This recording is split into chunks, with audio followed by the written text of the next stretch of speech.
అదే నువ్వు మా డాడీ నెంబర్ తీసుకొని ఆయనకి ఫోన్ చేసి ఎందుకు అంకుల్ అట్లా ఒక్కగానొక్క కొడుకు వాడిని ఎందుకు అట్లా వదిలేసారు మీరు ఒక్కగానొక్క వారసుడు వాడో వారసుని కనాలి ఎందుకు అట్లా అంటే ఫ్రెండ్స్ తోటి వాళ్ళ ఫ్యామిలీలో ఇలా చిచ్చు పెడితే నీకేమవుతుంది?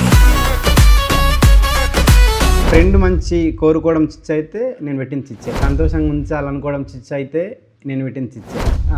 ఇంకట్లా ఇట్లాంటి ఇంకోటి రెండు చెప్పు.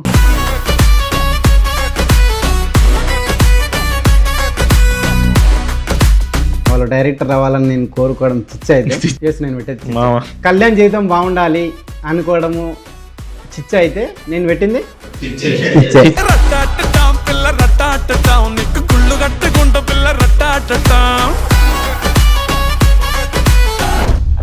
మీ అత్త మామ అమ్మ నన్ను అందరూ వచ్చినప్పుడు పిలువు మమ్మ. ఎందుకు చిచ్చు పెడతావనా? సరే, అత్త మామ అమ్మ నాన్నతోని మీ ఫ్యామిలీ అందరితో నేను మాట్లాడుకోవడం చిచ్చా అనుకుంటే నేను పెట్టింది.